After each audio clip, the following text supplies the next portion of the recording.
वो गलत तरीके से वार्ड नंबर 9 के अंदर में ये चुनाव लड़े और गलत तरीके से ये जीत के ये उप महापौर की कुर्सी पे बैठे हैं। तो ये अपनी जो वैलिडिटी इनके परिवार के लोगों को मिली है उसका जो प्रावा है ये पेश कर दे कमेटी को और कमेटी इनको दे दे वैलिडिटी। इनके पिताजी औरंगाबाद से बना रहे और पिताजी के 4 भाई भिवंडी से बना रहे और ये पांचों के पांचों जो है उत्तर प्रदेश से है, क्योंकि इनके 4 फादर जो है, जो इनके पिताजी है, इनके दादा है, इनके परदादा है, किसी भी डॉक्यूमेंट के अंदर में मोमिन नहीं लिखा है कि ये दूसरा पेपर जो लेके आया है ये खोटा पेपर है और ये अपनी वैलिडिटी सिद्ध करने की कोशिश कर रहे हैं। भिवंडी के प्राइम लोकेशन न्यू मिल्लत नगर में शुरू हो रहा है एक नया township chapter. Barja heights, Yashal tower और Yuvan tower by Rizwan Shaikh Bhiwandiwala builders and developers. Modern planning, world class amenities, मस्जिद, मदरसा, garden, kids play zone, gym, hospital सब है यही। 5 से 6 एकड़ का मेगा प्रोजेक्ट, ब्यूटीफुल लैंडस्केप और 100 फीट वाइड रोड कनेक्टिविटी। कल्याण बाईपास, थाने, मुंबई अब सिर्फ मिनटों की दूरी पर और विजन 10 से 12 टावर का फुल टाउनशिप। स्मार्ट चॉइस बनाएं, न्यू मिल्लत नगर में अपना फ्यूचर सिक्योर करें।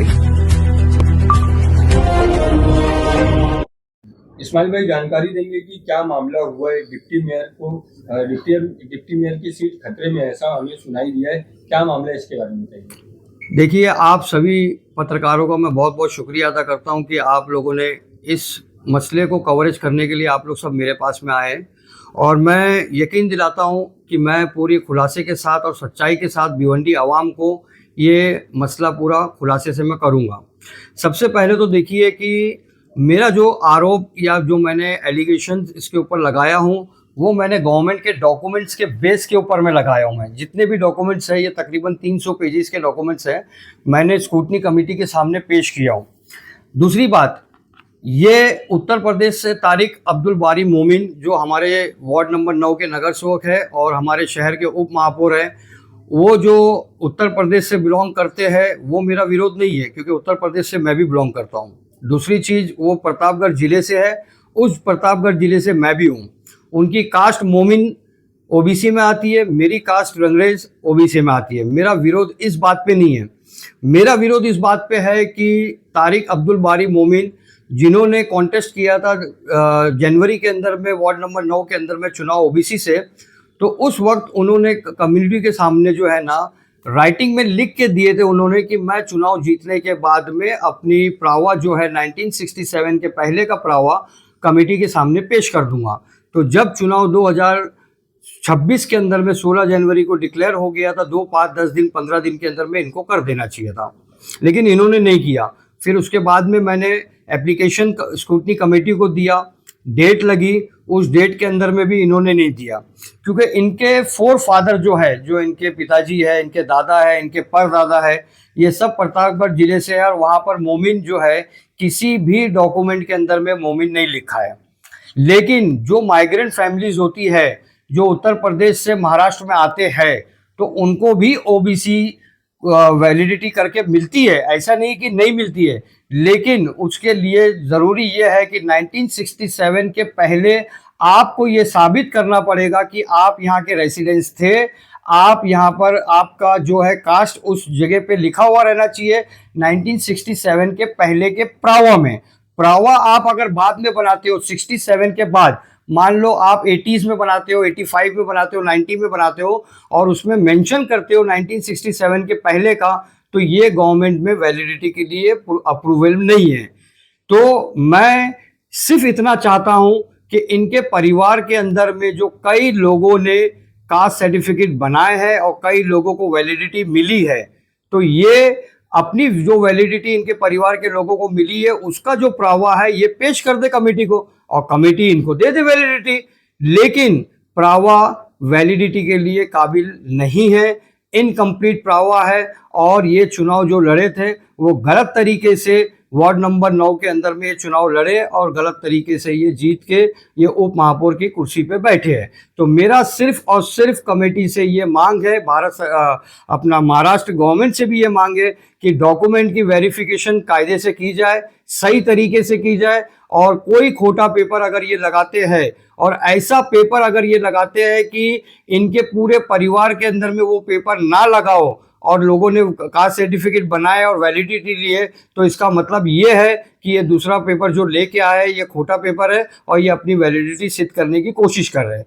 दूसरी बात, मैं आप लोगों के सामने ज़रूर ये बात रखना चाहूँगा कि तारिक अब्दुल बारी मोमिन को बचाने के लिए बड़े बड़े पॉलिटिकल लोग, जिनका नाम भी मैं जानता हूं, लेकिन मैं अभी फिलहाल नाम ना लेते हुए मैं ये कहना चाहता हूं कि ये लोग उसका पूरा सपोर्ट कर रहे हैं, क्योंकि मैंने तहसीलदार के अंदर में, प्रांत के अंदर में और भिवंडी कॉरपोरेशन में, राशनिंग ऑफिस के अंदर में, चुनाव आयोग के अंदर में आज तकरीबन मेरा लगभग महीना पूरा होने वाला है। मैंने सब जगह आरटीआई लगाया, लेकिन एक जगह से भी मेरे को आरटीआई का जवाब नहीं मिला।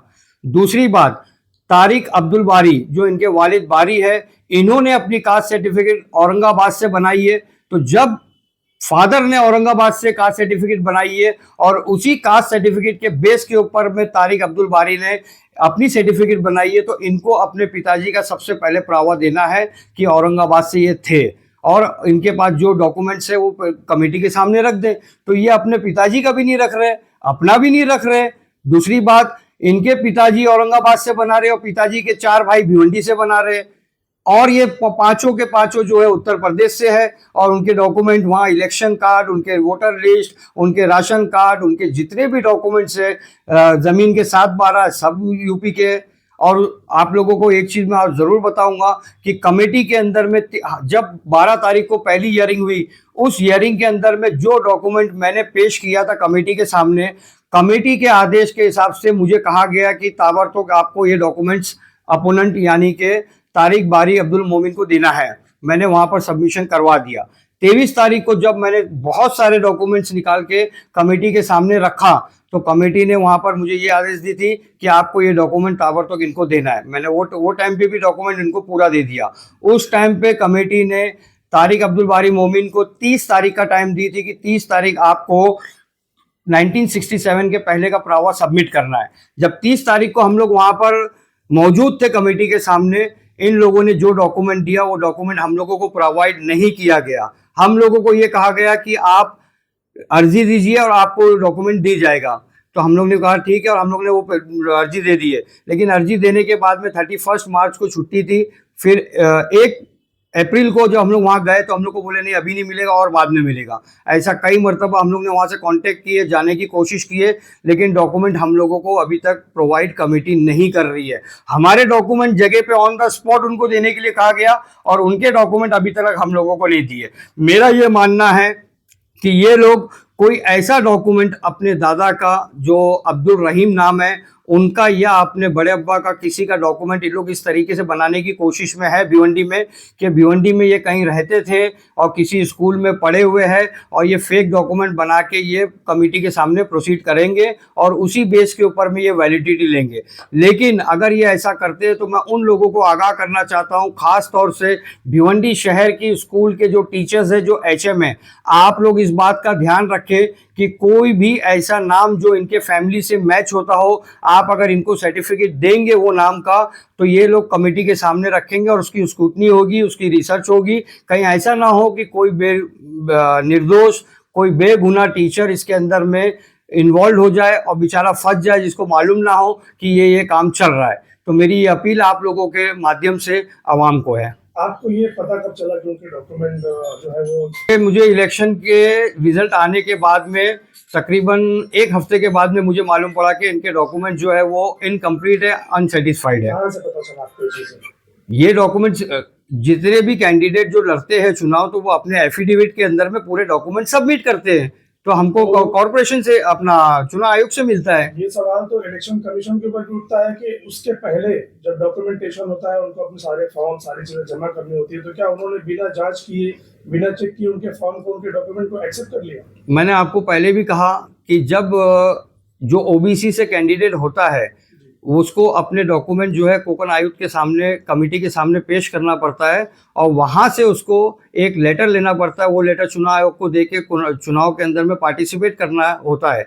लेकिन 1967 के पहले का पुरावा ना देते हुए इसने बाकायदा राइटिंग में ये लिख के दिया है वहाँ पर कि मैं चुनाव जीतने के बाद में आपको ये पुरावा पेश करूँगा।